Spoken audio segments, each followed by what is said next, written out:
From New York. Thank you, Mr. Chair. Mr. Bobulinski, I heard your opening statement. It's submitted to the record, part of our proceedings. I have a quick question. Simple. Is it your testimony today that you personally witnessed President Joe Biden commit a crime? I believe the fact that he was sitting with me while I was putting together a business deal. Did you witness the president commit a crime? Is it your testimony today? Yes. And what crime have you witnessed? How much time do I have to go through it? It is simple. You name the crime. Did you watch him steal something? Corruption statutes, RICO and conspiracy. What is it? What is the crime, sir?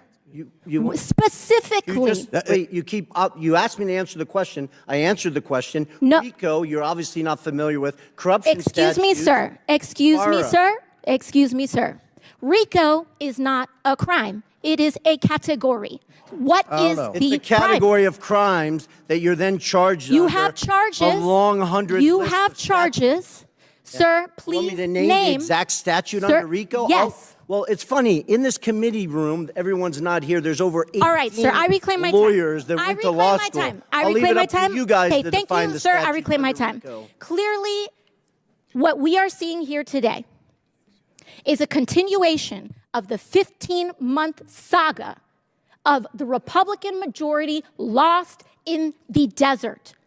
Impeachment 101.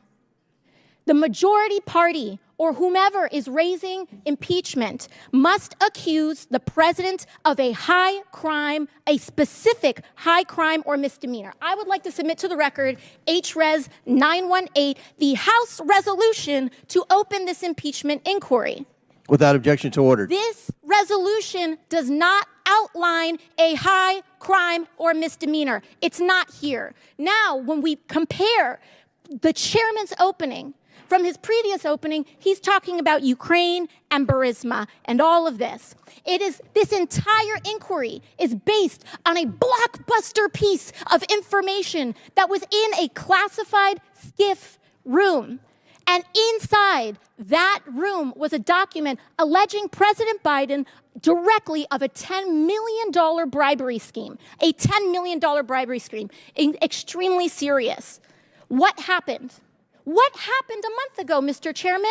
That document, the FBI arrested the person who offered those allegations for falsifying his testimony to the FBI. This entire impeachment inquiry is based on an actual, provable individual who has lied. Now, responsible leadership would withdraw an inquiry based on that. Withdraw it.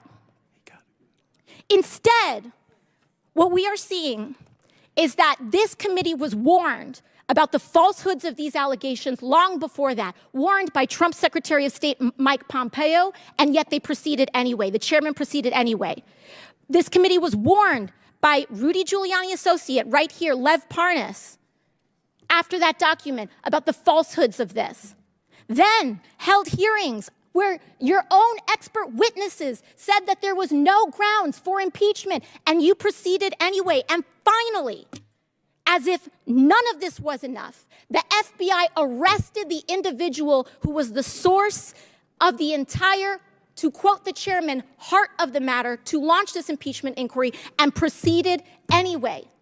At this point, the story is not the fact that the basis of this impeachment inquiry is wrong. The story is why it's proceeding anyway. Why is this committee proceeding based on false charges? And by the way, no charges. I have yet to hear in the chairman's opening the allegation that they are specifically charging the president of the United States with. I'm hearing about Biden family. I'm hearing about this and that.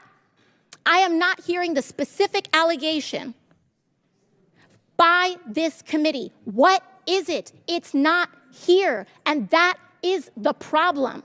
The story is when this committee knew that they were working with falsified evidence. That's the story. And with that, I yield back.